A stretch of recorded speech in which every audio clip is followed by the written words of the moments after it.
Bonjour les amis, comment ça va? J'espère que vous allez bien, que vous êtes en bonne santé. Je donne ce cours pour l'élévation de l'âme dans les hauteurs célestes de Yoshua ben Saïd ben Simcha.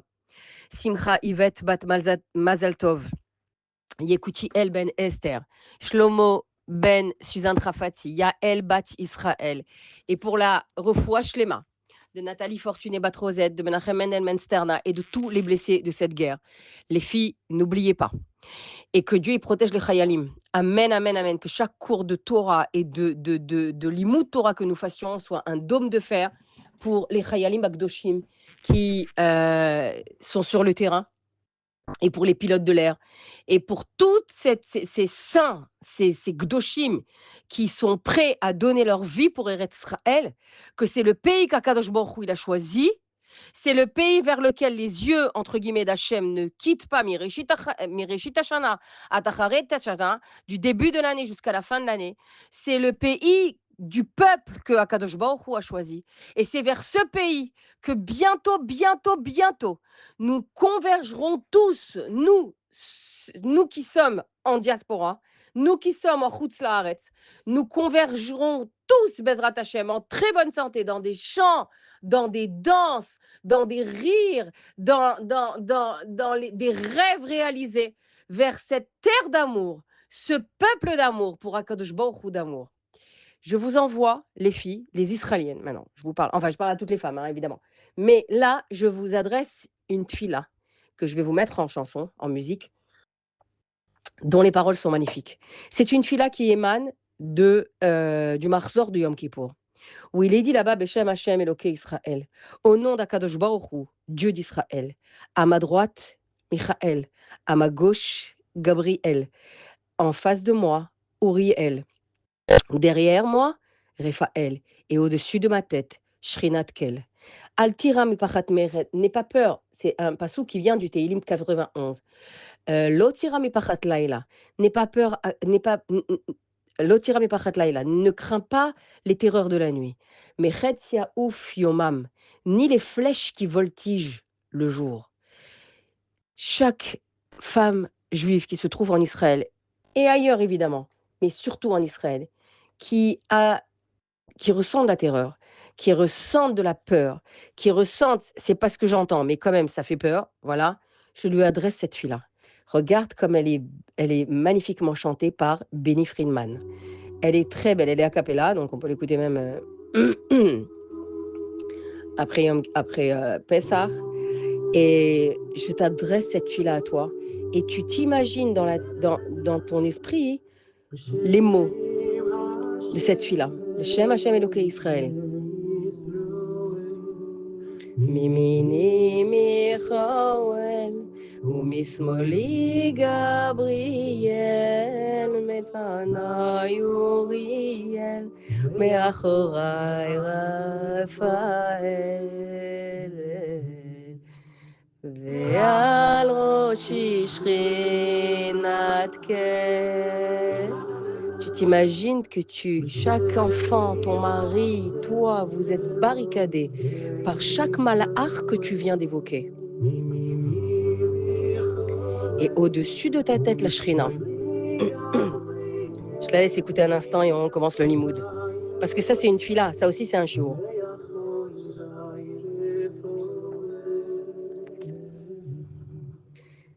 ועל ראשי שכינת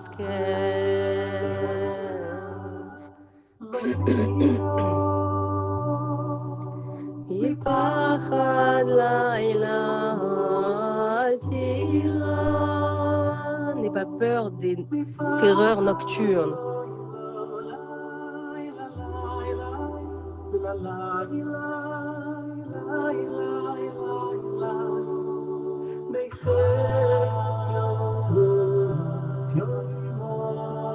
Ni des flèches qui voltigent le jour. N'aie pas peur. La Shrina, elle est au-dessus de toi et tu es entouré des 4 malachim dont on vient de nommer.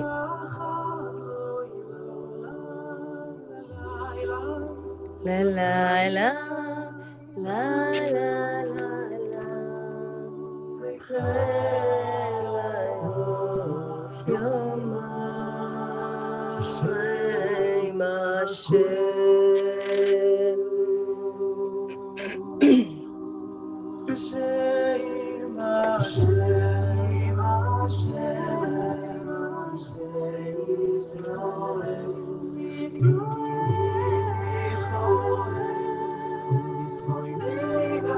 Tu fermes les yeux et tu imagines les malachim que tu viens d'invoquer.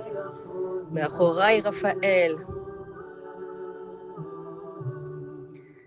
Ve'al Roshi Shrinat Kel. Et sur ta tête, la Shrina. Bezrat Hashem, c'est ce dôme de protection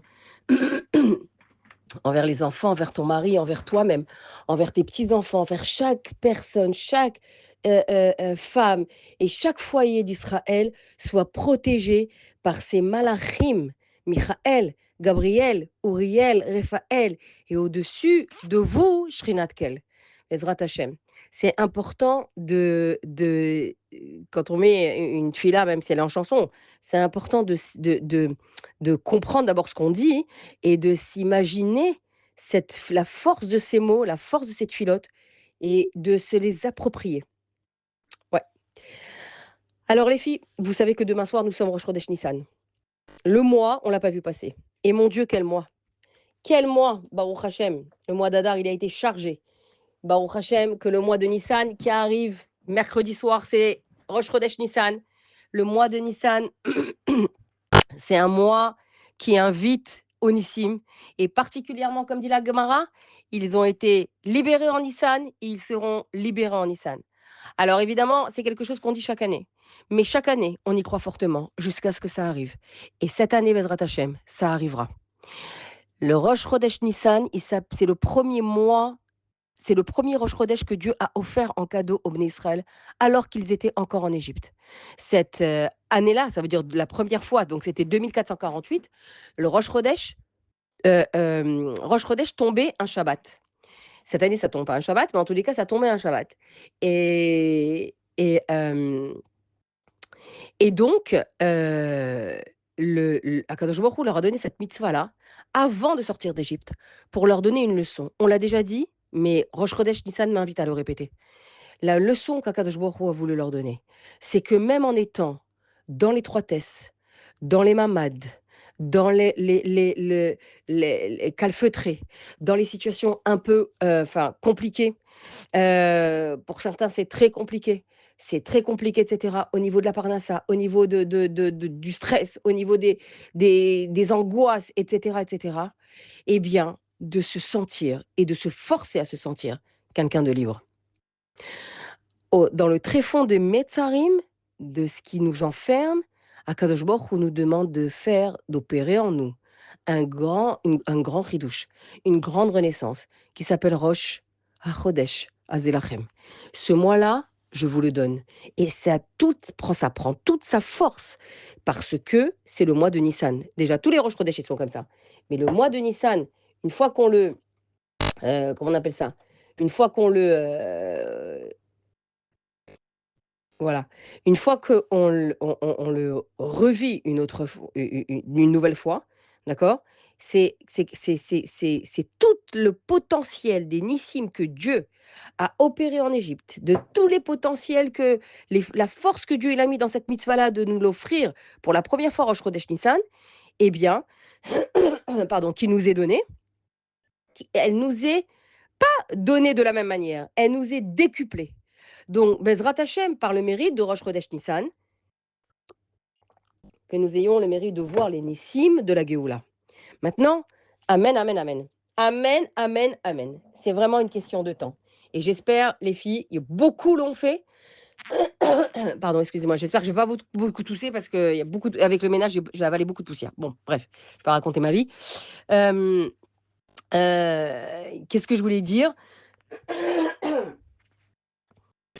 que Bezrat Hashem, oui, beaucoup de femmes ont acheté déjà leur robe. Ouais, avec l'étiquette. On on s'intéresse pas du prix. Le prix peu importe. Mais l'idée, c'est elle te plaise d'abord et elle soit neuve. Parce que bientôt, bientôt, très bientôt, on devra la porter pour aller à la rencontre du Meller. Et c'est quelque chose qu'il ne faut pas se dire. C'est pas un concept qu'il faut se dire: «Ah, c'est une blague, c'est rigolo, voilà». Non, non, c'est la vérité. Pourquoi? Parce que Rosh Chodesh Nissan, tous les mois tous les miracles qu'il y a eu en Nissan ont été, ça veut dire la sortie d'Égypte, les 10 plaies et cetera, tout ce qu'il y a eu comme miracle au mois de Nissan pour la première fois, ont pu avoir lieu ainsi que la Géoula, grâce à qui? Grâce à des femmes qui ont acheté leur robe avant et pour la mettre lors de leur sortie d'Égypte. Alors évidemment, il ne s'agit pas de robe ici, il s'agit d'un tambourin. Mais l'idée, elle est la même. L'idée, elle est la même parce que elles ont fabriqué quelque chose, elles ont réservé quelque chose dont elles espéraient. Et c'était plus que de l'espoir, c'était de la émouna pshuta, de la émouna, mais d'une complète, une émouna shlema, sur une certitude, alors que personne ne leur avait promis quoi que ce soit. Personne ne était venu se dévoiler à eux, ni Moshe Rabbeinu, ni Aaron, ni même Akadosh Baruch Hu. Elles ont destiné un objet qui s'appelle les tambourins pour aller à la rencontre de la Géoula. D'accord? Donc tu vois que cette idée, nous la prenons de là-bas. On doit avoir le tambourin, tu le commandes où tu veux, et on doit avoir sa tenue, parce que là, tu vas à la rencontre d'un Meller. Maintenant, quand tu entends le mot Rosh Chodesh Nissan, quand tu entends le mot Nissan, tu entends plusieurs mots, plusieurs sens. Tu entends d'abord le mot Nes. C'est un mois de miracles, par rapport à tous les miracles qu'il y a eu et les miracles qu'il y aura. Mezrat Hashem. Deuxièmement, tu entends le mot Nisayon, que de l'épreuve, ces femmes-là en Égypte, celles qui nous ont apprises, celles qui nous ont appris à nous libérer, celles qui nous ont appris comment être des femmes libres en plein esclavage, en pleine étroitesse. Elles nous ont enseigné comment rester forte, comment montrer l'exemple et comment relever celui qui n'arrive même pas à se relever. Elles ont fait de leur épreuve un S. C'est quoi Ness? Ness Leitnoses, Ness c'est un étendard. De leur épreuve, tout ça c'est dans le mot Nissan. De leur épreuve Nisayon, elles ont fait un Ness, elles en ont fait un étendard. Elles ont fait de ça une force. Elles en ont fait, elles ont écrit avec les épreuves qu'elles ont vécues, et mon Dieu, quelles épreuves! Et pas un an, pas 2 ans, mais plus de 80 ans. Elles ont écrit l'histoire du Ham Israël. Et ça a donné quoi? Ça a donné la Géoula. Ça a donné les Nissim. Avant de voir de leurs yeux les Nissim, elles ont fait d'elles-mêmes un Ness. Elles ont fait de leur vie un étendard qui veut dire Ness, qui veut dire aussi Ness. Mais elles ont fait d'elles-mêmes un miracle. Parce qu'elles ne se sont pas laissées aller. Elles ne se sont pas laissées aller à la déprime, aux idées noires. Elles ne se sont pas laissées aller au découragement. Elles n'ont pas écouté à ce qu'on dit à droite et à gauche. Que peut-être qu'on va rester tout le temps comme ça. Peut-être elles vont, je parle d'elles, hein, elles vont rester en esclavage jusqu'à la fin de leur vie, de mère en fille, de mère en fille, de famille en famille, etc. Peut-être que Akadosh Baruch Hu les a oubliés. Peut-être que la promesse que Dieu avait fait à Abraham, Yitzhak et Yaakov, eh bien, elle a périmé. Elles n'ont écouté personne. Et même celui qui leur disait arrête de croire, c'est plus la peine. Tu perds ton temps. La personne qui leur disait ça, c'était leur conjoint, leur mari. Elles l'ont relevé, elles l'ont encouragé, elles ont été elles-mêmes, elles ont, ça veut dire, elles ont rempli quelqu'un, leur conjoint, alors qu'elles-mêmes étaient vides. Et c'est quelque chose qui est très fort chez la femme. Elles sont au bout et elles donnent encore. Mais d'où tu as les forces? Myriam, que c'est Saïloula le 10 Nissan. Myriam, elle a été leur mentor, elle a été leur coach alors qu'elle-même était aussi esclave. Et pire que ça, elle n'a jamais connu la vie autrement que dans la souffrance. Myriam, elle est née pendant l'esclavage d'Égypte. Myriam, c'est une Égyptienne. Aaron, c'est un Égyptien. D'accord? Elle n'a pas connu une autre vie. La vie pour elle, pour Myriam, c'était la souffrance. Mais elle a refusé. On en parlera Bezrat Hashem lors de sa Hiloula, le 10 Nissan. D'ailleurs, non, non, il y a pas un bon, enfin, on en parlera lors de sa Hiloula, Bezrat Hashem, mais Myriam, ça vient du mont Maror. Toute sa vie, ça veut dire elle a ouvert les yeux. Elle n'a pas connu les parcs, elle n'a pas connu les bonbons, elle n'a pas connu les jeux. Myriam n'a connu que la douleur. Myriam, sa vie, et c'était comme ça, elle n'avait rien vu d'autre. Elle ne pouvait pas comparer avec d'autres personnes. C'était la douleur, la souffrance, les hurlements, la détresse, la misère, le tourment. Ce n'était que ça. Mais Myriam, elle n'avait pas que le Maror en elle. Elle avait également Méri. Méri, c'est la révolte. C'est la résistance. C'est la capacité de dire, OK, l'entourage, c'est toute l'atmosphère qui m'entoure, c'est ça. Mais moi, je décide d'être autrement, d'être à contre-courant. Et c'est ce qu'elle a fait. Et elle a donné des shiurim. Elle a inspiré toute une génération de femmes à être, à penser et à décider de regarder sa vie exactement comme elle l'a fait. Et Myriam et toutes les femmes ont gagné. Donc, qu'est-ce qu'elles ont fait concrètement, à part euh, euh, euh, euh, fabriquer des tambourins? On peut imaginer quel tambourin c'était, d'accord? À part ça, qu'est-ce qu'elles ont fait concrètement? Elles ont relevé leur mari. Elles ont, tu le sais, on l'a répété, c'est toute l'histoire de Shemot, mais en tous les cas, elles ont relevé leur mari, elles ont aimé, elles les ont encouragés, elles leur ont donné, elles leur ont dit des mots positifs, des mots forts. Elles ont été fidèles, elles ont choisi de se sacrifier elles-mêmes plutôt, plutôt euh, euh, de se sacrifier elle-même, ça veut dire de penser, d'être positive, de voir la lumière alors que tout le monde voit l'obscurité, alors que leur mari, on va rester sur le mari, alors que leur mari voyait l'obscurité totale et la fin de la vie et le monde, c'était comme ça et c'est terminé, jusqu'à ce que mort s'en suive. Et il y avait des morts, malheureusement. Eh bien, elles ont choisi de sacrifier cette pensée qui était facile, qui s'appelle le laisser aller, qui s'appelle la facilité de ne plus croire, de ne plus se lever le matin, de ne plus prier, de ne plus croire en rien. Elles ont choisi de se faire violence pour, pour tenter de convaincre leur mari qu'il y a encore une lumière sur laquelle on peut s'accrocher et être dans la émouna. Et ça, c'est un sacrifice personnel. C'est pourquoi elles ont fait d'elle un Ness. Elles ont fait d'elle un miracle. Et c'est ça qui a déclenché la Géoula. Les filles, je connais des quantités de personnes, des Israéliennes, des femmes juives d'Israël, qui sont comme ça. Mais d'où elles ont cette force? La réponse, elle est là. On est les réincarnations. Et vous, les premières, les Israéliennes. Les réincarnations de ces femmes-là.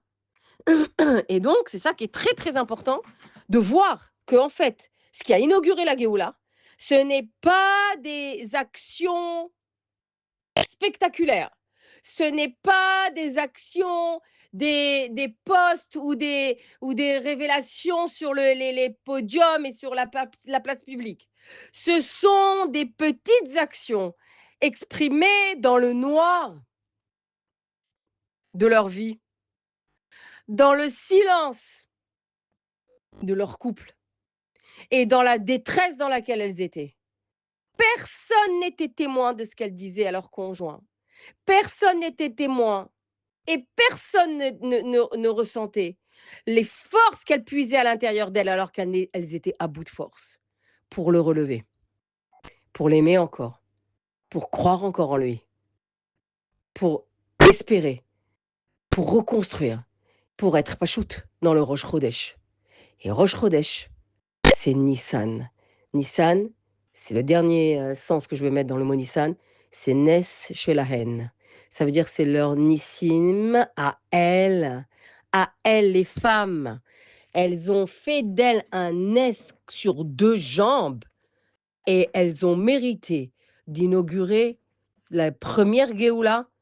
Elles ont mérité d'inaugurer la première Géoula du premier exil et nous mériterons d'inaugurer la dernière. Parce que vraiment, vraiment, ce que je vous dis, c'est vrai. C'est le Hémet. Au jour d'aujourd'hui, ça veut dire 2026, les femmes d'aujourd'hui, je connais des femmes qui sont vraiment à l'image de Myriam, qui ont le maror dans leur quotidien. Les mamash du maror, elles s'appellent pas Myriam, mais elles ont un quotidien qui est très difficile, très compliqué et elles ont décidé de se révolter. Pas contre ce que Dieu leur donnait. Elles ont décidé de se révolter contre cet état d'esprit dépressif, cet état d'esprit de tristesse, cet état d'esprit de désespoir. Elles ont décidé de se relever et de relever tout ce qu'il y a autour d'elles et de continuer à avancer. C'est ça les réincarnations de qui nous sommes. C'est vraiment très très fort les filles. Et ça, c'est un projet de vie. Ça, c'est un projet de vie. Et le premier projet de vie qui doit te concerner et me concerner, il s'appelle le couple. Voilà, il s'appelle le couple. Elles ne l'ont pas laissé tomber. Elles ne l'ont pas mis de côté. Elles n'ont pas dit: «C'est déjà, pas mal que je voilà, que je sois encore vivante, si en plus je dois m'occuper de lui, si en plus et cetera». Chacune, elle va mettre, ce que je suis en train de dire à son niveau, elle va l'adapter à sa vie, elle va l'analyser et le voir avec le prisme de ce qu'elle est et de ce qu'elle vit et de la situation dans laquelle elle est. Mais en tous les cas, ça doit converger vers cette force intérieure qui est en toi. N'oublie pas que Esther, ça veut dire que l'histoire de Pourim n'est pas terminée. Nous sommes entre Pourim et Pessah. Bien sûr, Pessah, c'est plus proche de nous que maintenant. On est à mi-chemin, en fait. Voilà, on est à mi-chemin, puisqu'on est bientôt Rosh Chodesh, Nissan. Mais on est dans la suite de Pourim. Pourquoi? Parce que Esther était concernée par Pessah. Quand elle a demandé des 3 jours de jeûne à Mordechai, que le peuple jeûne, c'était Pessah. C'était les 3 nuits de Pessah. D'accord? Donc, Pessah a été concerné par le décret de Pourim. Et il y a eu encore une Myriam dans l'histoire qui a fait que Baruch Hashem, le peuple a été sauvé. Et donc, tu as ces forces-là. Et dans la Megillat Esther, on l'a dit la semaine dernière, mais je le répète encore une fois, volontairement, que le rabbi pose la question pourquoi la Megillah s'appelle Esther seulement, et pas Esther et Mordechai, ou bien Megillat Mordechai. C'est quand même l'acteur principal, ou au moins les deux. Mais pourquoi que Esther? Parce que Mordechai, alors, toi, tu vas dire pourquoi Esther? Parce que c'est elle qui a joué un rôle principal. Mais non, elle n'a pas joué un rôle principal seulement. Mordechai aussi a eu son rôle à jouer. Mais il a été très, très important, le rôle de Mordechai. Et pourtant, il n'est même pas nommé dans le titre de la Megillah. Et le rabbi va expliquer que Esther, la Megillah s'appelle Megillat Esther parce que Mordechai a révélé les forces qui étaient déjà présentes en Esther. Ça s'appelle des personnes que tu crois sur ton chemin, qui s'appellent des décapsuleurs de force, des décapsuleurs de potentiel. Tu as des potentiels à l'intérieur de toi, tu as des supériorités, tu as des mahalotes, ça veut dire des capacités, des forces, des dons que Dieu t'a mis dans le cœur et parfois, elles restent à l'état de déconstruction, tu vois? Comme une boîte de Lego. Le Lego, il est là, il est prêt à être construit, mais il est entièrement, déconstruit. Ça veut dire il est complètement, en kit. Mais il y a quelqu'un qui vient et qui te dit: «Mais attends, mais je comprends pas. Tu peux pas, essayer de construire cette forme-là?» Et du coup, tu arrives à faire à construire cette forme-là, à construire la forme du Lego, arriver à quelque chose d'extraordinaire et à monter encore plus haut et à faire quelque chose de plus beau que l'idée initiale. Toi, tu vas dire: «C'est grâce à la personne qui est venue». Pas vraiment. Elle t'a juste rappelé. D'abord, on l'a appris plusieurs fois, mais on le répète, c'est important, que chaque personne qui te croise et qui te dit quelque chose concernant toi, le Baal Shem Tov, il dit que ça vient de là-haut. Donc la personne que tu as croisée qui t'a dit: «Mais tu sais que je voudrais te proposer un poste, tu sais que je te vois bien dans tel poste, tu sais que je te vois bien dans telle situation, tu sais que, tu devrais faire ça» et cetera. Quelque chose qui va, te paraître complètement irréel pour toi, pour tes capacités, pour tes dons et cetera. Mais en réalité, non. C'est quelque chose à réfléchir. Pourquoi? Parce que c'est des personnes qui souvent s'appellent des décapsuleurs de potentiel. Ça veut dire lui, il a juste ouvert le bouchon, mais toute la lumière qui était dans la bouteille, maintenant, elle peut s'échapper. Tu comprends? Donc c'est en toi, c'était en toi. Il fallait que quelqu'un bouge un peu le bouton pour le bouchon pour que ça sorte et ça sort en cascade. Esther, elle avait ça en elle. Elle attendait que Mordechai lui dit: «Qui te dit que tu n'es pas arrivé à cet endroit-là de ta vie, à ce moment-là, pour cette shlichut?» Et ça, c'est quelque chose de très beau, qu'il faut se réaliser, qu'il faut se répéter, qu'on a, nous, les femmes d'Israël.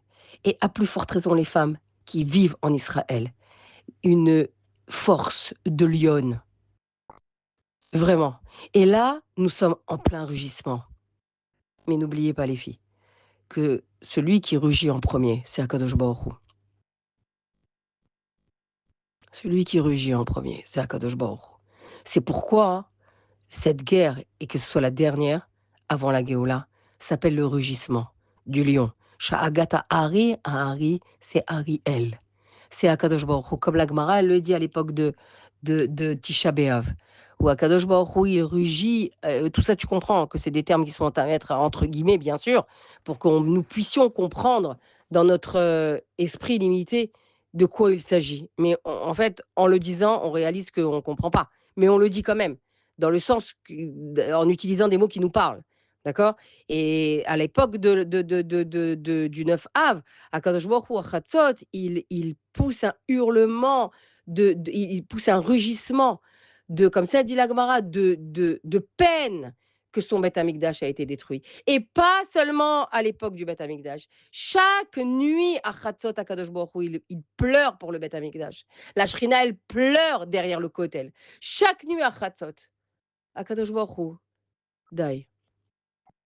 מה שאמר לעולמו די, יאמר לצערנו די. Celui qui a dit à son monde stop pour arrêter la création effrénée au moment de Bereshit, il dira stop à nos souffrances, aux souffrances de cet exil, pour que nous puissions enfin voir la Shrina, se réchauffer dans les ailes de la Shrina, et que la Shrina elle arrête de pleurer et de rugir. Mais ce qui se passe maintenant, c'est le miroir de ce qui se passe dans le ciel. Akadosh Baruch Hu, il est en train d'opérer de grands miracles, de grands nissim. On ne s'habitue pas. C'est pas normal qu'il y ait des missiles qui tombent dans des terrains vagues, qui ratent leur cible, etc. Ou bien qu'il y ait, malheureusement, bien sûr, des dégâts d'une pièce. C'est dramatique quand on a la maison qui est détruite, etc. Mais imaginez-vous que vous recevez je sais pas moi, un camion énorme avec une vitesse vertigineuse dans votre salle à manger. Mais chas v'shalom, auquel, quel, ça veut dire quel est le mérite que nous ayons d'être vivants? Mais tout le monde est englouti. Et là, Baruch Hashem, Akadosh Baruch Hu, il fait des nissim. Et c'est juste pas normal. Ça, c'est le Sha'agat Ha'ari, Ha'elion. C'est le rugissement du lion céleste. Je mets tous ces termes-là entre guillemets. Parce qu'Akadosh Baruch Hu n'est pas un lion, il ne rugit pas. Et quand on étudie Tania, on s'aperçoit vraiment qu'on est loin de comprendre qui est Hachem. En fait, on comprend qu'on ne comprend pas. Mais on emploie des termes pour nous parler. Ok les filles, maintenant, on va commencer le limoud, que chaque parole du limoud de cette parashala Hakdosha, de Vayikra, soit un dôme de fer pour toi, ton mari, tes enfants, ta maison, ta famille et toutes les familles de Eretz Israël et tout le Ham Israël. Amen. Gagné Ratson. Alors, on a commencé l'appel. Eh oui, l'appel, il a commencé. Vayikra. L'appel a commencé et l'appel divin. Où on en est dans le Mishkan. Le Mishkan est construit, on l'a appris la semaine dernière. Et là, Akadosh Baruch Hu, il appelle Moshe Rabbeinu. Et il est intéressant de voir qu'avant de commencer un nouveau Chumash, qui est le Chumash de Pessah, le Chumash, c'est le Chumash de Pessah et d'un peu après Pessah, Vaïkra, il faut faire un bilan. L'année, c'est une roue. L'année, elle est un cycle, c'est un cycle. Et on ne peut pas terminer une étape, c'est-à-dire le Chumash Shemot, sans s'arrêter pour faire le bilan, pour faire le Cheshbon Nefesh, avant d'entamer une nouvelle étape. Et Akadosh Baruch Hu nous offre beaucoup d'occasions pour faire ses Cheshbonot, pour faire ses bilans. Et toute l'année, en fait, elle est séquencée d'occasions pour faire ces bilans-là, pour faire des siyumim. D'accord. La semaine dernière, c'était le siyum. On était Shabbat Razak, on a terminé Chumash Shemot. Mais en fait, qu'est-ce qu'on a terminé? On réalise qu'on a tout commencé. qu'ici a commencé la nation juive. Et une nation juive qui a commencé grâce aux femmes, qui a existé grâce aux femmes. Je le répète parce que c'est très, très important que tu saches qui tu es. Et on va en parler, de la gravité d'une personne qui ne se connaît pas. On va en parler. Ça, c'est la première lettre de la dernière lettre du premier mot de la paracha, d'accord? Donc il faut que tu saches qui tu es, les forces que tu as, les compétences que tu as en toi, les le courage et la nejama spéciale qu'Akadosh Baruch Hu il a mis en toi. C'est ces forces-là, c'est ces dmouyot-là qui ont formé le Ham Israël. Le premier, jusqu'à nous. Ça veut dire, nous, on est la suite, d'accord? Sache que tu as une maman, tu as une grand-mère, tu as une arrière-grand-mère, tu as une arrière-arrière-arrière-grand-mère, arrière-arrière-arrière, une ancêtre, ancêtre de l'ancêtre de l'ancêtre. Et où tu arrives? Quelle époque tu arrives? Tu arrives en 2448. Maintenant, on est en 5586. Donc, tu descends d'elle. Ces forces-là, elle te les donne en héritage. C'est dans tes ADN, c'est dans tes gènes. C'est un courage qu'elle te donne. Et tu l'as. C'est évident. Et c'est sur ces forces, ces femmes-là, ces femmes-là qui ont construit l'Am Israël, et c'est à partir de ces forces-là qu'on continue à exister, nous, le Ham Israël, pour la première guerre et la dernière guerre, qui est celle-là qu'on est en train de vivre. Shagata Aryeh. Et donc, des sioumim, avant de terminer des chapitres, il y a des chapitres qu'on termine dans sa vie, il y a des chapitres qu'on entame, il est important de faire des bilans.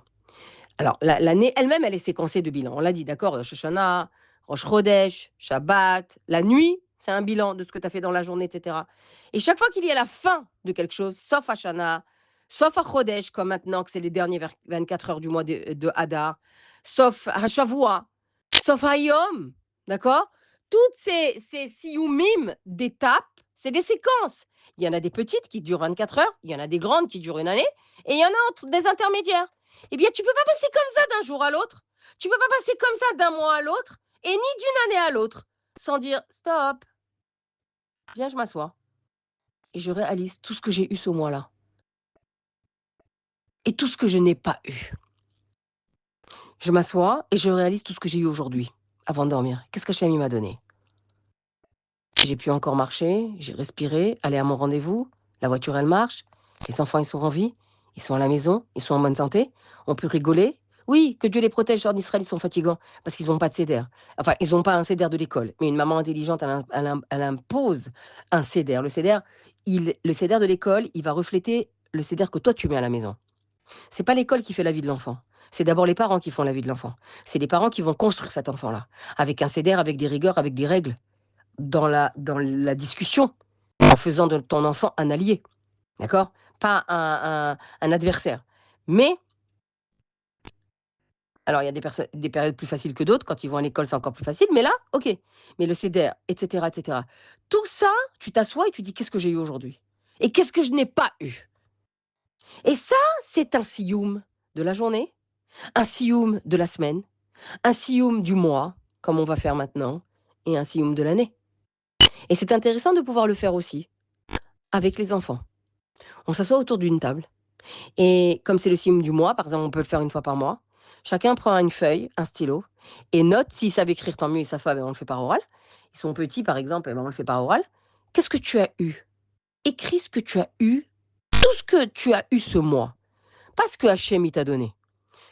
On va pas commencer comme ça. Comme ça, c'est quelque chose qui est une réflexion qui vient d'eux-mêmes, quoi, d'elle-même, naturelle, on va dire, d'accord? Qu'est-ce que tu as eu ce mois-ci? J'ai fait ça, j'ai eu ce cadeau, j'ai eu un plaisir à aller à une fête, j'ai été là, j'ai pu, voilà, j'ai pu faire j'ai eu j'ai eu le mérite de faire la tefila tous les jours, j'ai eu une glace, j'ai tout ce qu'elle a eu pendant le mois entier, de ce qu'elle se souvient, d'accord? Ou de ce qu'il se souvient. Et tout ça, ça génère un grand Akaratatov, un grand Akaratatov de tout ce que tu n'as pas eu de mauvais. Baruch Hashem, et de tout ce que tu as eu de bien. Et même sur ce qui nous semble mauvais, il faut le Akirat Boro. Remercier Akadosh Baruch Hu. Et ça, c'est finir, c'est terminer une étape avant de passer une autre. On va rentrer dans le mois de Nissan. Viens, on fait le bilan de ce qui s'est passé au mois d'Adar. Combien de fois tu as pu manger, digérer sans problème? Moi, j'ai réalisé ça parce que j'ai eu une intoxication alimentaire qui m'a duré 5 jours et je pouvais plus rien manger et cetera. Mais je me suis dit: «Mais c'est quoi le miracle de manger sans réfléchir, en fait?» Tu es pas en train de te dire, «Est-ce que comment je vais le digérer? Comment ça va faire? Est-ce que je vais pas le ressortir? Je vais pas vomir, je vais pas machin, je vais pas avoir des aigreurs, je vais pas avoir des crampes d'estomac». Tu manges sans réfléchir. Ça veut dire ton système digestif, il est opérationnel, mais de folie! Mais ça, c'est une bracha!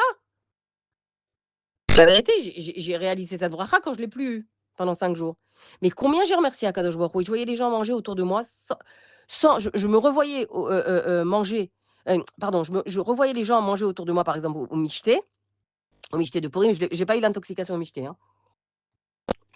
Mais je revoyais les gens manger en parlant et je me disais: «Mais est-ce qu'on réalise, en fait, que tu es pas concentré sur les miracles qui arrivent là, d'abord tu parles, tu avales pas de travers, c'est ton estomac il accueille, il reçoit, il encaisse et cetera, les morceaux mal mâchés, tout ce qui se passe et lui il fait le complément et il envoie le suc gastrique et il fait le travail que tu pas fait parce que tu as avalé parce que tu avais très faim et cetera nananana et tout le système digestif contribue et le foie il va trier nananana et toi tu es au courant de rien. Quand est-ce que tu es au courant? Bah, quand tu commences à avoir des spasmes, des nausées, des problèmes. Tu te dis: «Mince, qu'est-ce qui se passe là? Mince, il se passe quoi là?» Mais quoi, il se passe quoi? Mais c'est un miracle quand il se passe rien, en fait. Je te donne cet exemple parce que c'est ce qui m'est arrivé. Et ben, Baruch Hashem, je l'ai eu que 5 jours. J'aurais pu avoir ça tout le temps et on peut l'avoir tout le temps. Quel miracle de pouvoir manger sans avoir un problème pour digérer. Quel miracle de pouvoir, avoir le goût. Quel miracle de pouvoir avoir ce qu'on veut en termes de nourriture, l'assiette remplie et cetera et tout ça, c'est finir une étape. Je m'attarde dessus parce que c'est très, très important. On a on est éduqué à nous en réfléchissant, en nous tournant toujours vers l'avenir. Oui, mais n'oublie pas de fermer la porte derrière toi. Avant de te retourner, ferme la porte qui vient de qui vient de s'ouvrir, avant d'en ouvrir une autre. C'est ça l'idée du Sioum. Quand on est à la maison, maintenant, avec cette guerre-là, on a le temps de réfléchir. Combien on avait la chance de appeler, taxi, nin prendre le train, nin d'aller à droite, à gauche et cetera, quand il y avait pas la guerre et combien maintenant Akadosh Baruch Hu, il nous bénit de tellement de miracles qu'on se lève, on dort, on se réveille avec tout le monde en bonne santé à côté de nous. Notre frigidaire avec de quoi nous nourrir. Merci Akadosh Baruch Hu, en od milvado. C'est ça la signature de chaque séquence que tu traverses. À plus forte raison quand tu es dans l'opulence. Et ça, les filles, ça c'est pour la vie de tous les jours. Maintenant, ce cheshbon là, il faut le faire aussi avec son couple. Il y a des étapes, des séquences, voilà, dans le couple qui t'invitent justement à faire des sioumim. On a passé un cap, on a passé un âge, on a passé une étape, on a et cetera et il faut s'asseoir et réaliser et le verbaliser avec son mari, lui avec son épouse. De dire: «Viens, attends, viens, on n'avance pas comme ça. Viens, on ne fuit pas. Viens, on n'essaye pas d'être tout le temps pressé et de passer à autre chose et à autre chose et à autre chose. Viens, on revient, viens, on s'assoit et on va réaliser ce qu'Akadosh Baruch Hu vient de nous donner. De toutes ces années-là qu'on a passées. Ici, on vient de marier un enfant. Ici, on vient d'avoir un nouvel enfant. On toutes les étapes qui nous invitent à un cheshbon et pour cela, les filles, il faut beaucoup de silence intérieur. Le monde, il est très bruyant. Il nous déconcentre. Il ne veut pas le par haut actuel, qui est un par haut spirituel, il ne veut pas que tu t'asseyes pour réaliser tous les bienfaits que Dieu t'a fait te et t'offre sur le moment et t'a offert, d'accord? Il ne veut pas ça. Donc il va te mettre en stress permanent. De tout ce que tu as les messages et les nanas et les trucs et les écrans et les nanas, il faut que tu sois à jour dans tout, sauf dans ça. Surtout ne t'assois pas pour te concentrer sur ce que Akadosh Baruch Hu t'a donné. Surtout ne t'assois pas pour te concentrer sur ce bilan-là, parce que tu risquerais d'être meilleur, parce que tu risquerais d'être encore plus béni pour le mois d'après, parce que tu risquerais de grandir, parce que tu risquerais de réaliser combien Hachem il est dans ta vie, combien Akadosh Baruch Hu il te donne tout, combien ton Nefesh Elokit elle est dans le centre de ton programme, de ta journée, etc. Non, non, non, non, non, il ne faut pas que tu sois comme ça. Alors avance, avance, avance. Et des petits problèmes, et ça ici, et nanana, et on a ça. Et comme ça, on râle, et comme ça, on avance, et comme ça, on est stressé, et comme ça, on court. Ça, c'est les mots que le pharaon il a prononcés, qui a dit Hem nirpim hem. Ils sont paresseux. C'est pourquoi ils pensent à la Géoula. Comme ils sont paresseux, ils pensent ils nourrissent des idées de rêves complètement folles. Donc, je vais les écraser de travail et les oppresser de travail. Et vient Pessah et t'invite justement à te poser. Alors tu vas te dire, mais il y a le ménage, il y a le truc.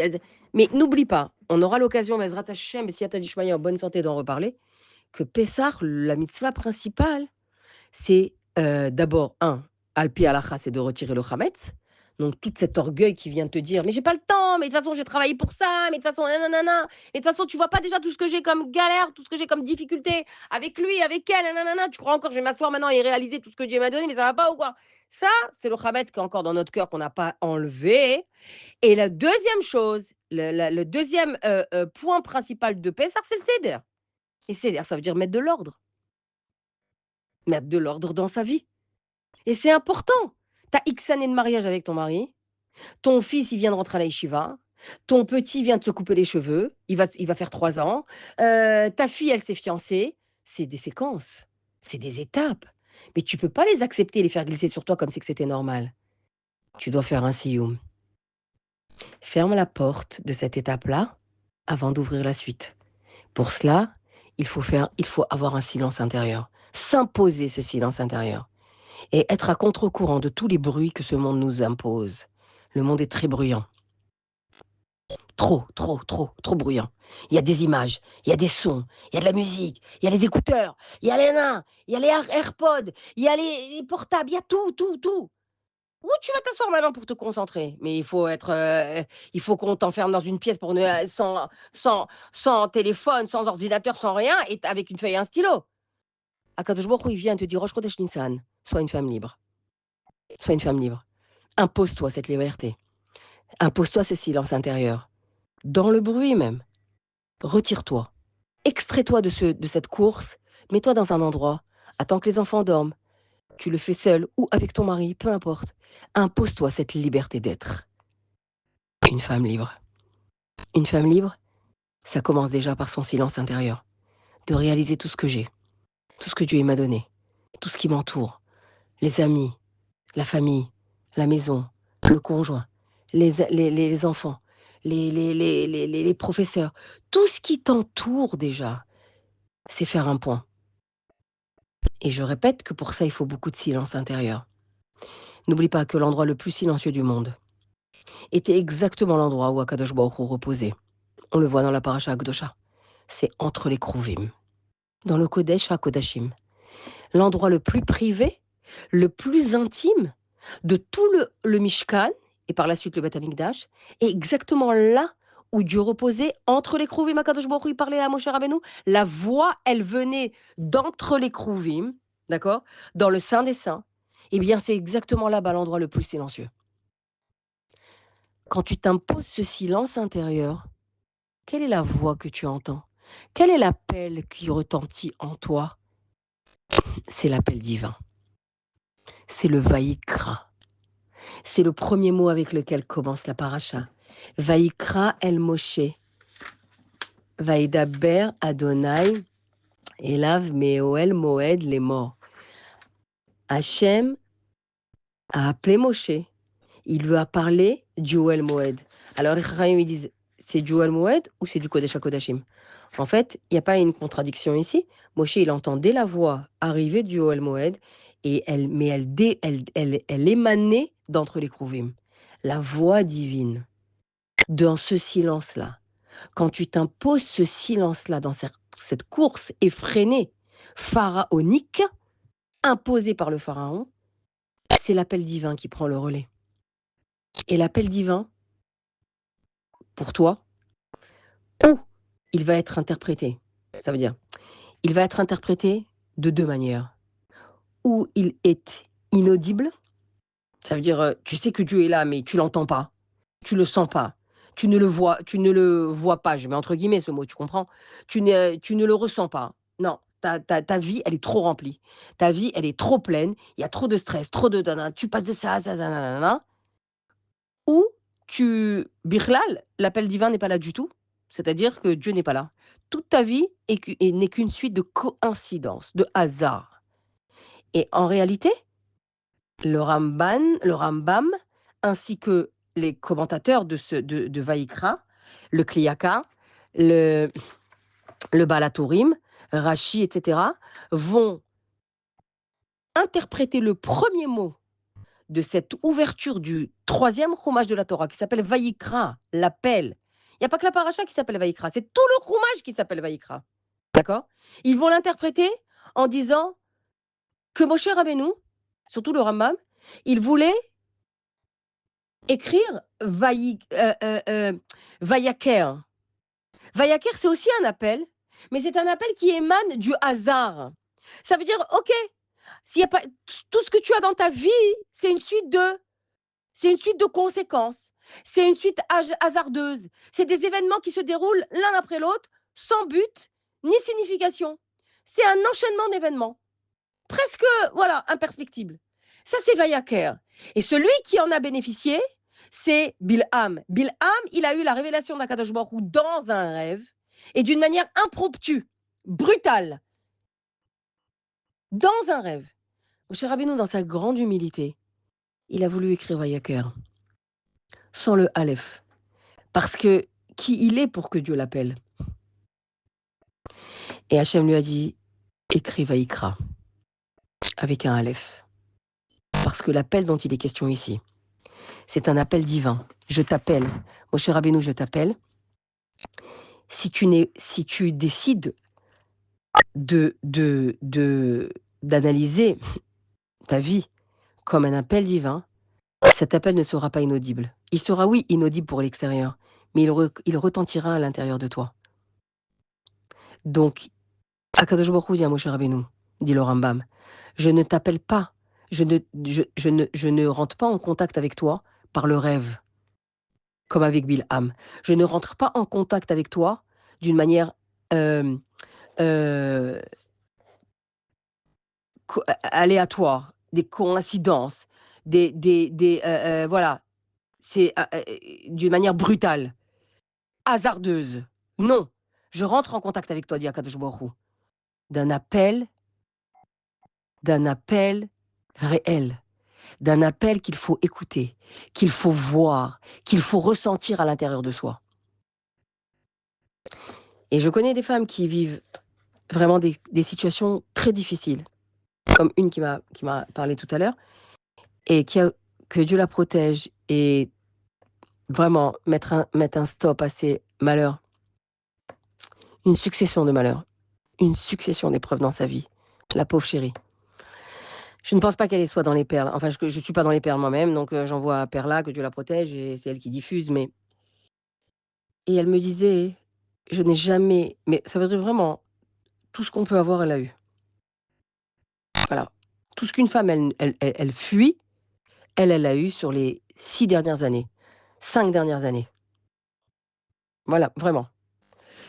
Et à tous les niveaux. Je donne pas de détails exprès parce que je me dis peut-être qu'elle est sur les perles, je sais pas, mais bon, de toute façon, je donnerai pas son nom.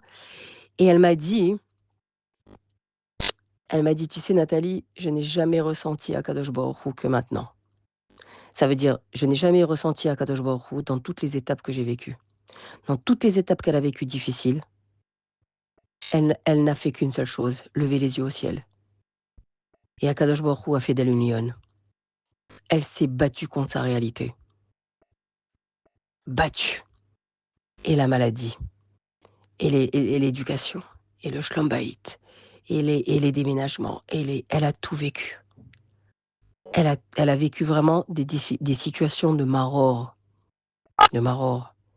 et elle m'a dit qu'à chaque fois, à chaque étape, elle levait les yeux au ciel, elle priait Hachem de tout son cœur, de toutes ses larmes et elle m'a dit: «Je ressentais cet appel divin, je ressentais Akadosh Baruch Hu en moi, je ressentais qu'il me portait pour en arriver aujourd'hui ici, 5 ans après, être debout et Baruch Hashem, voir que là, ça va mieux. Ici, elle est guérie. Là, ce dossier, il est apaisé, et cetera, et cetera. Je donne pas trop de détails volontairement. Eh bien, il y a pas d'autre choix. Elle a décidé de se révolter contre cette réalité qui l'a tirée vers le bas et de faire Akadosh Baruch Hu son allié dans ça. Elle ressentait Hachem à l'intérieur d'elle. C'est ça les filles, l'appel divin. Il faut d'abord s'aménager ce silence. Ce silence intérieur, c'est être en connexion, en cohérence avec Hachem. Dans les situations les plus joyeuses, comme les situations les moins joyeuses. Et il y en a qui vivent leur vie comme une course effrénée. Oui, Akadosh Baruch Hu, il est là, mais bien sûr, il m'aide, Baruch Hashem, merci Hachem, mais tout est bâclé, tout est vécu, rien n'est ressenti profondément. Rien n'est ressenti profondément, tout est nerveux, tout est stressé, tout est, acharné, c'est quelque chose qui est, voilà, qui est juste superficiel. Mais Akadosh Baruch Hu, il te dit: «Quelle place j'ai dans ta vie? Où tu ressens mon appel? Mon appel, il est là, mais il est inaudible à tes oreilles, parce que tu as les oreilles pleines». C'est quelque chose qui est important, mamache, c'est quelque chose qui est important et c'est également vrai au niveau du limoud, vous savez? Quand on termine un chumash et ben, on doit voir ce que et c'est ce qu'on est en train de faire. On doit, prendre toutes les forces que le chumash Shemot nous a apportées pour commencer Vaïkra. Quelles sont les forces que le chumash Shemot nous a apportées? C'est la construction d'un peuple sur des femmes qui étaient dans les marécages. Et elles ont construit et encore construit et aimé et encouragé et relevé et redressé tout celui qui était courbé. Tu comprends de qui je veux parler? Elles n'ont pas construit juste leur foyer, elles ont construit une nation entière, une descendance jusqu'aujourd'hui, dont nous sommes les réincarnations. Donc c'est important de comprendre que le premier mot de la paracha qui s'appelle Vaïkra est écrit avec un petit aleph. Et pourquoi? Parce que justement, Moshe Rabbeinu ne voulait pas, par humilité, ne voulait pas écrire un grand aleph. Ça s'appelle un aleph, je vais, avant de commencer avec le aleph, je n'ai pas terminé l'idée. L'idée que le Rav Yonatan Zaks, il développe dans son livre, hein. Coïncidence ou hasard? Coïncidence, hasard ou appel divin, d'accord? Et c'est ça ce qui ramène tous les commentateurs qui le ramènent. J'ai le livre ouvert devant moi. Il est très intéressant, les filles, de ce livre. Je vous conseille de l'acheter, cette collection-là de Chumashim. Et j'ai vu que l'édition Shofar a sorti la Haggadah de Pessah expliquée par le Rabbi Nathan Zak, Zichrono Livracha. Et donc lui, il dit justement, ta vie, elle a deux, elle est praticable et analysable sous deux prismes, ou celle de Vayaker, ou celle de Vaïkra, où tout est une succession d'hasards, de coïncidences, voilà, vraiment, ça veut dire rien n'est géré, rien n'est, comment on appelle ça, euh, rien n'est mené par quelque chose, tout est vulnérable. Et ça aurait fait de nous, d'ailleurs, si les femmes en Égypte, elles réfléchissaient comme ça aurait fait de nous une nation, une petite nation et une nation littéralement faible, où tu as la capacité d'analyser ta vie sous le prisme de la Hashgacha Pratit. Ça veut dire c'est Dieu qui mène c'est la providence divine qui mène l chaque détail de ton histoire, chaque détail de ta vie, les détails les meilleurs comme les moins bons et l'un comme l'autre, il faut qu'il y ait un appel et ça s'appelle Vaïkra avec un aleph et le petit aleph dans la paracha, dans le premier mot, il est presque invisible. Parce que justement, l'appel du Aleph Aloufo Shel Olam, Aleph, c'est le début de Aloufo Shel Olam, du maître du monde. Il n'est pas bruyant, il n'est pas agressif, il n'est pas visible à l'œil nu. Il faut le ressentir à l'intérieur de soi.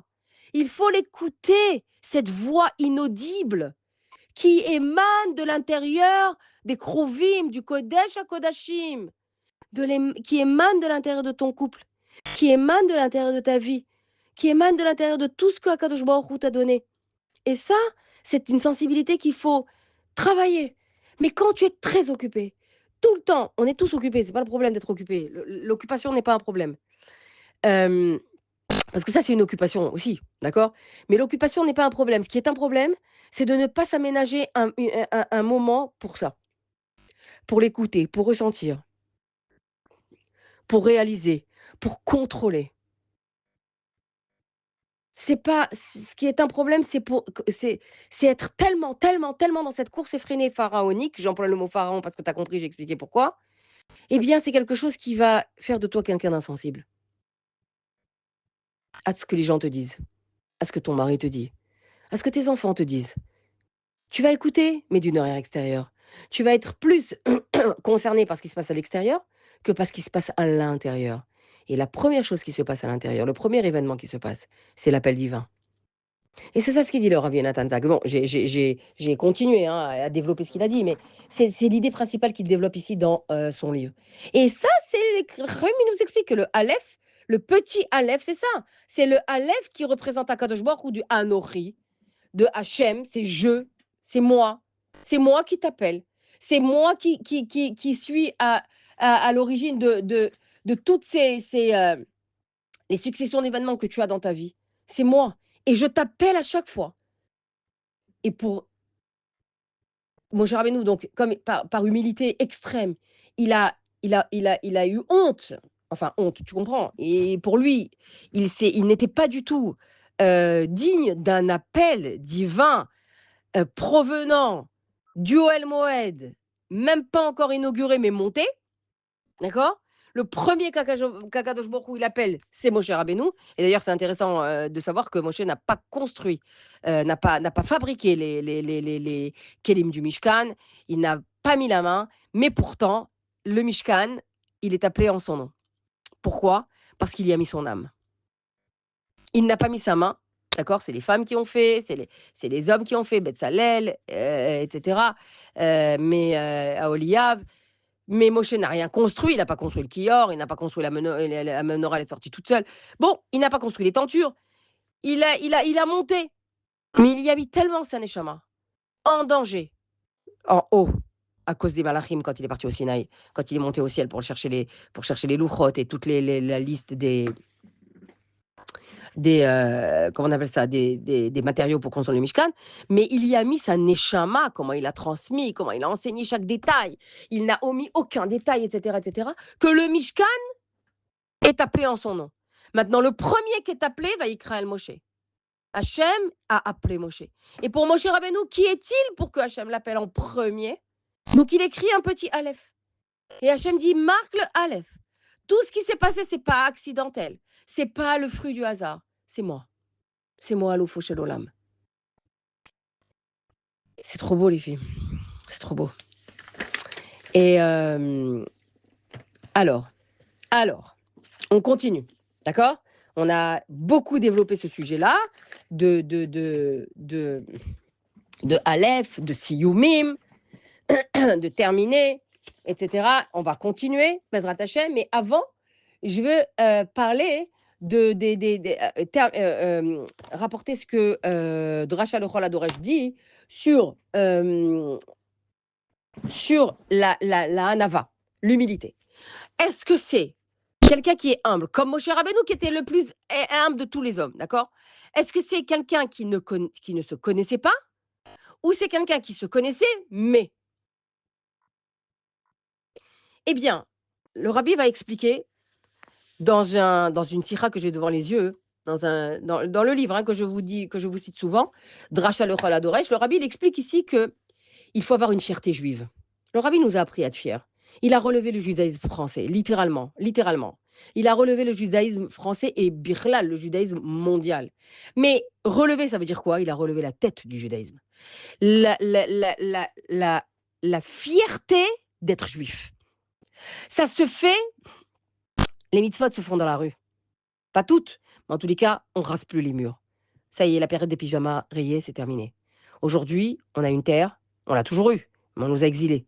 On l'a récupérée, on a une terre, on a tout ce qu'il faut, on a une Torah qui est assumée, qui est assurée, qui fait évidemment la une de tous les journaux, parce qu'on en parle tous les jours. Mais tu comprends, on a une fierté des Juifs. Il faut avoir de la Gahava Yehudit. Yachad im Anava. D'accord? Tu dois en même temps être fier des dons et des capacités que Dieu t'a données. Quel que soit le talent que tu aies, tu dois le l'accepter et l'utiliser pour ta shlichut. C'est une mitzvah. Sinon, ça ressemble à quoi? Ça ressemble, comme on a dit tout à l'heure, à des potentiels qui restent enfermés, comme une super boisson, un bon vin magnifique, très cher, vieux, ok, mais personne ne l'ouvre et personne ne le goûte. Donc il finira sa vie comme ça. Dommage, on est passé à côté. D'accord? Comme le Beth Amikdash, comme le Mishkan par exemple, qui est construit. Il est là, il y a toutes les pièces, mais il est démonté. Personne ne le monte. Alors tant pis, c'est pas un Mishkan. Ça aurait pu l'être, mais ça ne l'est pas. Donc tu dois accepter. Et d'abord, pour accepter, il faut te connaître. Il faut que tu connaisses tes talents. Anili, mili. Et il a dit, si tu ne te connais pas, qui te connaîtra? Qui fera ce travail de connaissance intérieure? Donc tu dois te connaître, réaliser des mahalotes que Akadosh Baruch Hu t'a donné, les talents, les dons, les forces, le courage que Dieu t'a donné, d'être une femme déjà et d'être dans ta spécificité personnelle, ok? Ça, tu dois le réaliser et en tirer une fierté. Mais tout en réalisant avec humilité que ces dons-là viennent d'Hachem. Et c'est ça la force de Moshe Rabbeinu. Tu crois que Moshe il rasait les murs? Tu crois que Moshe il n'était pas fier? Akadosh Baruch Hu, il lui a donné des talents, il parlait avec lui, panim al panim. Mais tu crois qu'il refusait ces rencontres-là? Il parlait avec lui face à face, comme tu parles à une personne en face, que le nez, il se touche. Et quoi, il refusait? Ce panim al panim? Non, j'ai pas, non, non, pas du tout. Il répondait, il était là et il discutait avec Akadosh Baruch Hu. Et pas une fois, par 3 fois. Sur combien de jours? 120 jours. Il est monté 3 fois 40 jours. Alors quoi? T'es un ave ou t'es pas un ave, Moshe Rabbeinu? Mais bien sûr qu'il a un ave. Il acceptait ses rendez-vous. Il accepte de parler avec Akadosh Baruch Hu. Il n'a jamais dit qui suis-je moi pour. Il l'a dit au début, avant qu'Hachem le choisisse, mais Bassof, il a accepté et il a tout assumé. Mais en même temps, il réalisait que tout vient d'Hachem. Donc en fait, dans la poche, tu dois voir, dans les poches de ta veste, de ton manteau, tu as 2 poches, d'accord? Une droite, une gauche. Tu dois avoir 2 papiers. Un sur lequel il est écrit tous tes talents, tes forces, et le deuxième, et le deuxième, c'est tout vient d'Hachem. Ces mêmes talents viennent d'Akadosh Baruch Hu, ces mêmes dons viennent d'Hachem.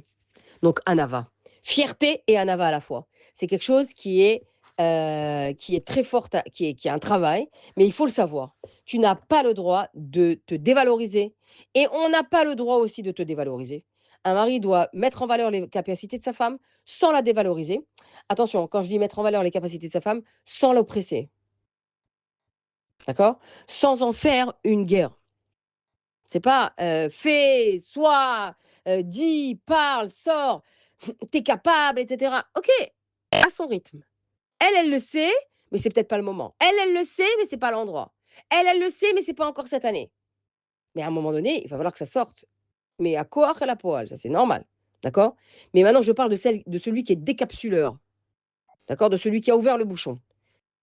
Celui qui va ouvrir le bouchon, il doit le faire aussi avec délicatesse, en prenant en considération la sensibilité de sa femme et vice versa, d'accord? Et la femme vis-à-vis de Marie. Donc voilà la raison pour laquelle le Aleph, il est petit. Moshe Rabbeinu, il a écrit le Aleph quand même. Il a écrit petit, mais il a écrit quand même. Parce que il a conscience que tout ce qu'il a vient d'Akadosh Baruch Hu.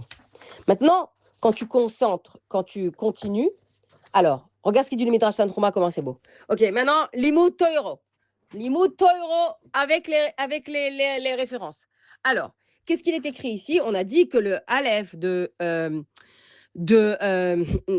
mot Vaikra, il est écrit en petit, ça s'appelle, dans le Midrash Tantruma, ça s'appelle Mofia Aleph Zeira. Ça s'appelle un petit Aleph. D'accord? Il existe dans la Torah des différenciations de lettres. Par exemple, on voit avec Avraham Avinu, Vayavo Avraham Lispod les Sarah, Velivkota, le Chaf, il est petit. C'est un Chaf Zeira, Zeira avec un Aïn, d'accord. Et il existe aussi que dans Divrei Hayamim, le mot Adam, le Aleph de Adam, il est énorme. C'est Aleph Gdola. Non, pardon, c'est Aleph Rabati. C'est-à-dire que c'est une lettre qui est grossie, qui est grandie. Donc, il y a des différenciations. Parfois, il existe en tous les cas des différenciations d'écriture. Et chaque différenciation t'invite, te dit, hey, comme si que la lettre, elle te faisait un clin d'œil, elle te dit, ne passe pas ton chemin, arrête-toi et sache pourquoi. Là, c'est écrit grand et là, c'est écrit petit. D'accord. Alors, nous, on a compris pourquoi ici, le Aleph, il est Zéhira par rapport à Moshe Rabbeinu. Maintenant, le Midrash Tantruma, il dit comme ça. Midrash Tantruma Vaikra. Amar Rabbi Assia. Lama et Matrilim. Pourquoi les enfants, les petits, Atinokot shel Bet Raman, l'ilmod va se faire Vaikra. Pourquoi dans le Cheder, les petits commencent à apprendre Vaikra? Pourquoi ils commencent à prendre les corbanotes? Ils commencent à apporter le sang, les sacrifices, etc. C'est compliqué. C'est compliqué. D'accord. Et on va voir après ce que va dire le rabbi sur ça. Trop beau. Mais d'abord, on commence par le Midrash. Eh bien, le Midrash, il répond, il dit Mipnei shehem teorim. Pourquoi?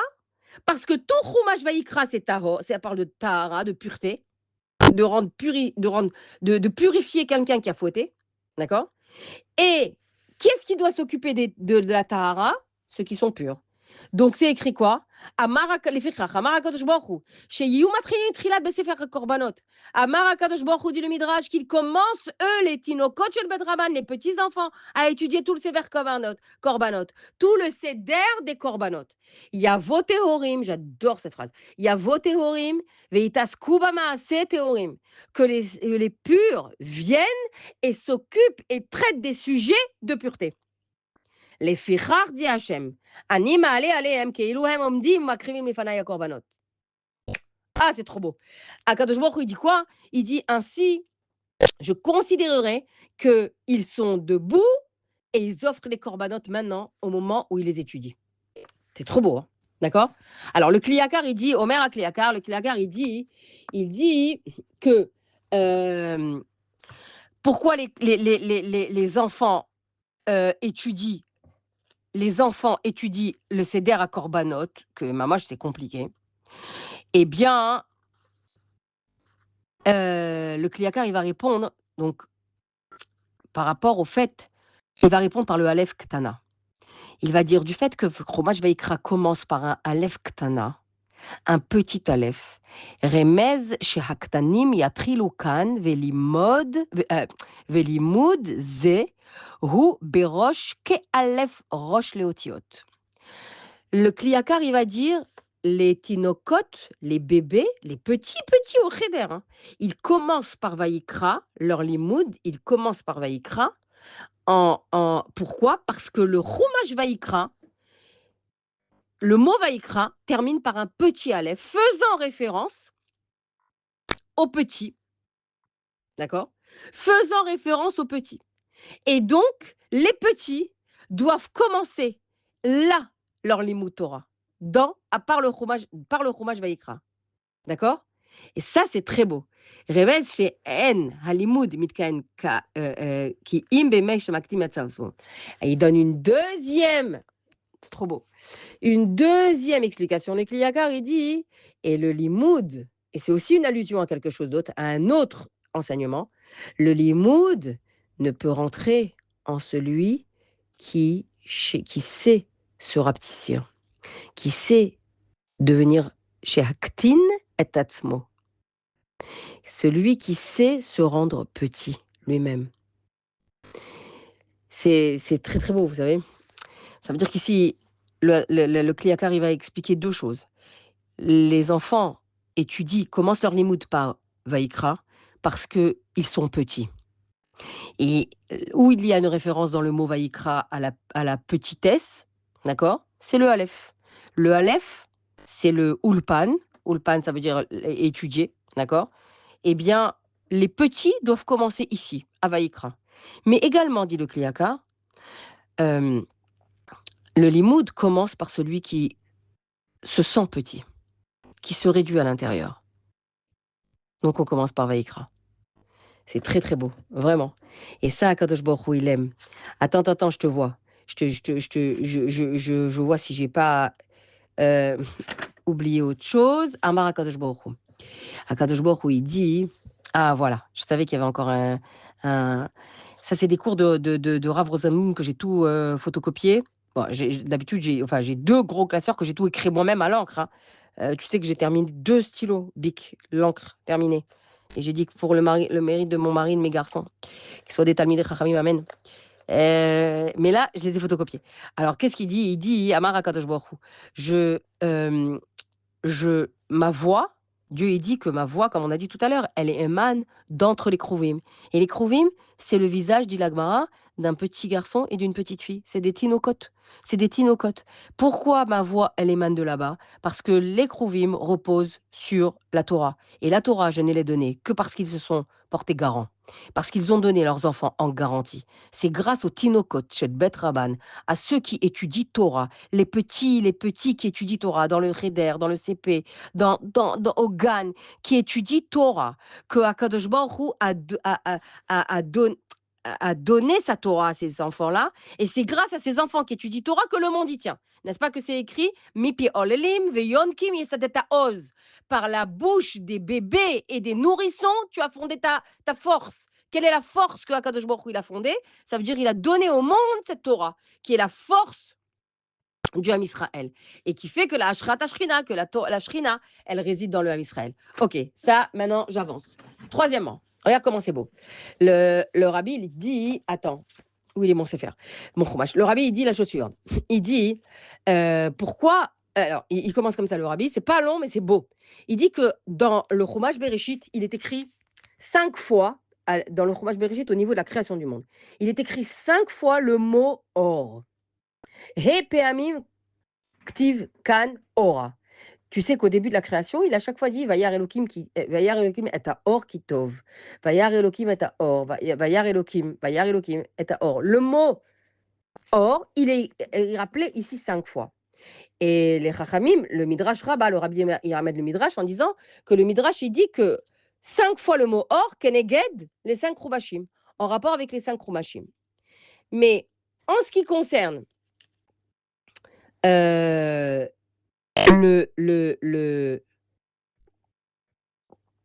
attends. En ce qui concerne Kenegen Sefer Vayikra, oui. En ce qui concerne le Chumash Vayikra, il est appelé Tov. Il est appelé Vayar Elohim et à Or ki Tov. Pourquoi? Il a quelque chose de supplémentaire. Il est appelé Tov. Parce que c'est le troisième, d'accord? Chumash, c'est le Chumash Vayikra, c'est le troisième. Or, des 5 fois où il est écrit Or, la troisième fois, en rapport avec le Chumash Vayikra, il est écrit Vayar Elohim et à Or ki Tov. Donc, le Bereshit Rabbah, les Chachamim, ils expliquent que le Chumash Vayikra est appelé Or ki Tov. Pourquoi il est quelque chose de supplémentaire, de lumineux et de bon par rapport aux quatre autres? La réponse, elle est que le Chumash Vaïkra, il est appelé Tov parce qu'il est rempli d'alachot. Et rempli d'alachot difficiles. Alors, le rabbi il dit, mais a priori, même le fromage Dvarim, il est rempli d'alachot. Il a même plus d'alachot que le fromage Dvarim, que le fromage Vaïkra. Fromage Dvarim, il a encore plus d'alachot que le fromage Vaïkra. Et pourtant, il n'est pas appelé Kitov. Alors, qu'est-ce qu'il a de plus, le fromage Dvarim? Réponse du rabbi, qui ramène les divrei Hazohar. D'accord? Le rabbi ramène divrei Hazohar, qui dit la chose suivante. Parce que le fromage Vaïkra, c'est un fromage qui est difficile. C'est un fromage qui est dur. Et celui qui se fatigue pour étudier Torah, il est dit dans le Zohar, kamatavin, comme il est bon de se fatiguer, de transpirer et de faire des efforts pour étudier Torah. Mikan yesh lilmod shehabituy tov, mityaches lehavanat haTorah, kshehi museget al yedei amal veyagia. Donc, de là, tu comprends, Mikan yesh lilmod, de là, il faut apprendre, dit le Zohar HaKadosh, que quand tu te fatigues pour apprendre un passage de Torah qui est difficile, tu fais un effort, tu vas veiller, etc., eh bien, tu mérites l'expression Tov. Qui est-ce qui mérite l'expression Tov? C'est le Chumash Vaïkra. Parce que ici, ça nécessite des efforts. Ici, ça nécessite beaucoup, beaucoup de fatigue et de compréhension pour comprendre qu'est-ce que c'est que ce Chumash qui parle des sacrifices, des corbanotes, du vidouille, de la Avodat Kohanim, le jour de Rosh Hashanah, etc. Donc celui qui fait un effort, qui se fatigue pour comprendre l'Imo Torah dans des passages difficiles comme Vaïkra, eh bien cette Torah-là, elle lui apporte le bien, le bon et la lumière. Vayar Elokim et Or Kitov. T'as vu comment c'est beau? Et c'est la spécificité du Chumash Vaïkra, qui est un sefer Chamour Sheba Sfarim, le plus difficile de tous les Chumashim, de tous les Sfarim. Klomar Sheye a sefer Akaché Beyoter, l'ilmod le Havana. C'est comme on a dit, c'est un sefer qui est difficile à comprendre, à étudier, à comprendre. Veyesh Tzorech Amal Rav, Kedele Avino al Bouriav. Et il nécessite beaucoup d'efforts pour le comprendre et, et pour l'étudier. Donc c'est pourquoi il est appelé Tov. Il est appelé Tov en plus de Or, parce que justement, il nécessite beaucoup d'efforts. Donc tu comprends que tout ce que tu étudies, dans lequel tu te fatigues, dans lequel tu apprends et tu essayes de comprendre, et tu te fatigues et tu te creuses la tête, etc., etc. Tu crois que c'est comme ça? Tu crois que c'est anodin? Tu crois que Hachem il passe next? Pas du tout. Ça t'amène le Tov, le bon, le bien et la lumière. D'accord? Donc c'est très, très important ce qu'on apprend maintenant. La suite et la fin. La suite et la fin. Oh, c'est trop beau ce qu'il dit là de Mourazaken. Attends, non, je peux pas. Il faut que je te dise juste une goutte. Une goutte. Il est question dans la paracha justement. Ça va être la suite et la fin, mamache. L'année dernière, j'ai beaucoup parlé. J'ai fait tout un cours sur les pleurs de la mer. Les pleurs de la mer. D'accord? La mer, M-E-R. OK? Qui donne la raison pour laquelle Dieu, il demande qu'il y ait toujours du sel. C'est une Brit Melach. Dieu, il a fait une alliance avec le sel. Qu'il n'est, voilà, c'est le pasuk Yud Gimel Perek Bet. Il ne doit jamais y avoir, pardon, le korbanot doit toujours être accompagné de sel. Qu'est-ce qu'il y a avec le sel? Alors, l'année dernière, on en a parlé. Bezrat Hashem, on en parlera peut-être une autre fois. Mais en tous les cas, peut-être la semaine prochaine, je ne sais pas, mais on va quand même préparer Pessah. On va étudier Pessah. Mais si dit Shmaya. Donc, là, j'en parle pas parce que là, sinon, c'est 2 heures. Mais Hachem, il a fait un brit, une alliance avec le sel pour consoler les pleurs de la mère. D'accord? Et que les pleurs de la mère, où c'est écrit que la mère, elle pleure, c'est écrit dans Yirmiyahu que celui qui console Chivron Shelayam, celui qui console les blessures de la mère, nous consolera nous. Donc tu comprends que la mère, elle a des blessures. Elle a des blessures depuis la création du monde. Parce qu'elle a été séparée d'Hachem, les eaux d'en bas. Et Dieu, il console les blessures de la mère en demandant que tous les sacrifices soient accompagnés de sel. C'est pour ça, sur ta table, il faut qu'il y ait du sel avec le pain. Ok, je l'ai dit en 2 secondes, mais voilà. Maintenant, regarde ce qu'il dit le Admor Azaken dans le Mahamar. C'est trop, trop beau. Il dit que justement, pour les corbanotes, il faut qu'il y ait pour les corbanotes, il faut qu'il y ait toujours du sel. D'accord? Alors, qu'est-ce qu'il y a? Il explique que, en fait, il y avait un corban qui demandait aussi, qui nécessitait d'apporter du pain. Et il fallait qu'il y ait également du sel. Et d'ailleurs, tu remarques que lechem et melar, c'est les mêmes lettres. C'est le rabbi qui l'explique dans ce Mahamar. Je n'ai pas la prétention de faire un Mahamar, mais au moins une goutte. Et le Admour Azaken, il explique, Rabbi Shlomo Zalman de l'Iyadi, il dit que chaque halakha, elle a son pendant de Kabbalah. Ça veut dire que chaque halakha, elle renferme un sens profond. Et quand on te demande, que Dieu il te demande ici de mettre, d'apporter des corbanotes, lechem avec du sel, il y a un sens profond. Et voici le sens profond. Regarde comment il est beau. La Torah, elle est appelée pain. Lechem. Elle est appelée pain. D'où on le sait, c'est écrit dans Télim, Toratecha betor me'ai. Ta Torah, elle pénètre mes entrailles. Elle est la nourriture de mon corps. Elle rentre tellement profondément dans mon corps qu'elle est appelée, elle ressemble à la nourriture qui rentre dans mon corps. D'accord? À l'intérieur. Penima. D'accord? Le tor agouf. Et donc, et elle devient mon sang et elle devient ma chair.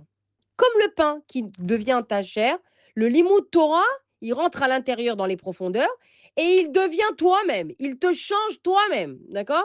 Ça, c'est l'importance d'étudier Torah. Mais seulement, ça c'est Torah. Mais seulement, le pain, quand tu manges du pain, d'accord? Eh bien, on a dit qu'à côté, il y a du sel. C'est quoi le sel? Quand tu manges du pain, tu as souvent soif, ok? Et qu'est-ce qui te donne soif? C'est le sel. Le sel, c'est quoi? C'est l'attachement. Non, je reprends. Blablabla, je reprends.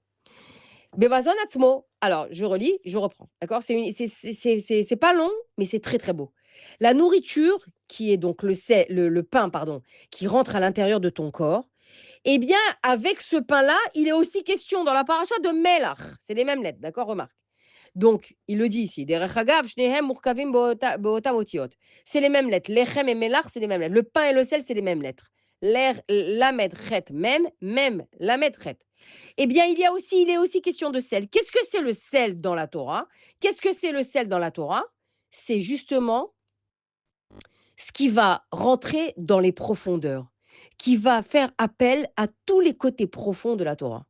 Je répète, le pain, dit le Admour Hazaken, ça fait référence à l'étude de la Torah, le Midrash, la Gemara, la Halacha. Ok? Ça rentre en toi. Et le sel fait référence au côté profond et caché de la Torah. Ben chelek anistar chez la Torah kmo Kabbalah. Comme par exemple la Kabbalah ou comme par exemple la Chassidut. D'accord? C'est le pendant profond de la halacha. Je te donne un exemple direct.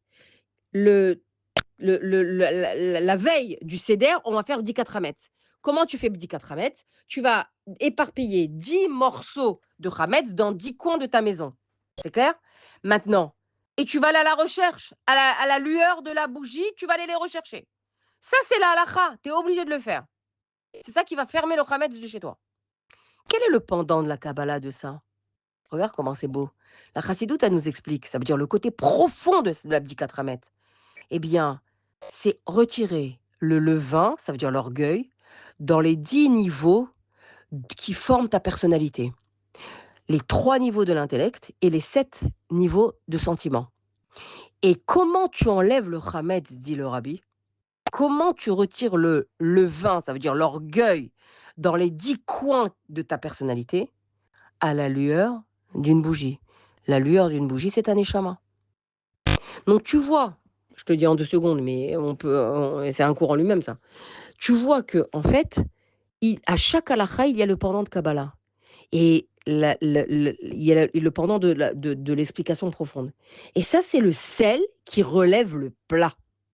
Tout comme le même plat, tu le manges sans sel, il a une saveur qui est un peu fade. D'accord? La Torah, elle s'étudie. D'abord, c'est de la nourriture, il faut manger, ça c'est normal. Mais mets un peu de sel pour comprendre les profondeurs de ce que tu étudies. Et du coup, tout va être relevé. Maintenant, le rabbi termine en disant, le Admour Hazaken, hein, l'auteur du Tanya, il dit maintenant le sel, il génère quoi? Il génère la soif. Quand tu prends quelque chose de salé, il te faut un verre d'eau. Eh bien, spirituellement, c'est la même chose. Quand tu étudies les profondeurs de la Torah, ça déclenche une soif. Quelle est la soif? Sama lecha nafshi. Sama lecha besari. Ça déclenche une soif de l'âme envers toi, le Melech Haolam. T'as vu, je viens d'improviser. Donc en fait, le fait de manger salé, ça te déclenche une soif. Et quelle est cette soif-là? Une soif d'Hachem. Tu as envie de te rapprocher d'Hachem. C'est une étude, c'est une étude de la Torah qui n'a pas juste pénétré tes entrailles, ça veut dire le profond de ton cœur et de ton âme, mais qui a déclenché en toi un élan de te rapprocher d'Akadosh Baruch Hu, de t'attacher à Akadosh Baruch Hu d'une manière plus forte. C'est ça la soif, c'est ça la soif qui est déclenchée après que tu étudies les profondeurs de la Torah. Parce que sache que tu peux étudier Torah sans être attaché à Dieu. Ouais, c'est possible. Que d'une manière superficielle. La Torah, elle va pénétrer à l'intérieur de toi, mais si tu n'as pas tu peux oublier de qui elle vient. Tu peux l'étudier en oubliant de qui elle vient et quelle est la volonté de celui qui l'a donnée. Et ça, l'explication profonde de la Torah, qui est donc la Kabbalah, qui est donc la Torah Chassidut, OK? Elle va te dévoiler le sel, ce qui va relever une halakha qui peut te paraître, basique, quoi. D'accord? Que tu peux faire parce que voilà, c'est écrit dans Shulchan Aruch. Mais tu oublies de qui elle vient, de En Sof Baruch Hu. Et quand tu vas apprendre le pendant profond de cette halakha ou de ce passage de Torah que tu étudies, eh bien, tu vas avoir une soif. Et cette soif, elle va s'exprimer et elle va se définir par un attachement à Hachem. C'est pourquoi des fois tu étudies et tu comprends tellement de belles choses que tu peux pas embrasser Hachem. Donc, tu embrasses le chumash que tu viens d'étudier, tu embrasses le siddur que tu viens sur lequel tu viens de prier parce que tu as ressenti la tefila que tu viens de faire. Ça n'a pas juste pénétré tes entrailles et ton ventre et et ton âme. Ça a pénétré ton âme au point de vouloir t'élever vers Hachem et de t'attacher à lui et d'améliorer. C'est ça les filles, le pain, le sel et la soif. C'est trop beau, c'est trop beau. Ça, c'est dans le livre Besod Adracha. C'est des drachot basés sur les Mahamarim de Admour Hazaken. Non, la vérité, c'est trop beau. Voilà. Alors, Bezrat Hashem, Rosh Chodesh, Nissan Mevorach. Et bon, je voulais te dire un dernier point, mais Bezrat Hashem, je le fais la semaine prochaine. Parce que de toute façon, c'est quelque chose qui est en rapport avec Pessah, le levain et le miel. Donc, voilà. Et n'oublie pas de réaliser qui tu es, de demander à Kadosh Baruch Hu de renouveler tes forces, de décapsuler tes forces, pour que tu puisses retrouver ce courage, ce sourire, ce chant, ces rires, ces danses, pour te préparer à la Géoula Shlema. Parce que bientôt, ne l'oublie pas, avec la nouvelle robe que chacune aura achetée, on se retrouvera pour faire des grandes rondes et des chants à Yerushalayim, dans la cour du troisième Beth Amikdash, où on écoutera les Lévi'im chanter, avec les instruments qu'ils joueront, et les Kohanim qui feront le Korban Pesach, Avodat HaKohanim, Amen Kaniraton. Az Yimale Sechok Pinu. Et notre bouche se remplira de rire, de joie, notre cœur sera waouh, à l'extase, au niveau de l'extase le plus profond. Et pour cela, tu ne dois jamais t'empêcher d'être une femme libérée, une femme libre, libre de tout ce qui l'attire vers le bas, libre des angoisses, libre des traumatismes, libre de tout ce que tu as besoin de te faire aider, tu te fais aider. Mais en tous les cas, n'oublie pas de sortir de ton Égypte personnelle. N'oublie pas d'accepter, de choisir d'être une femme libre.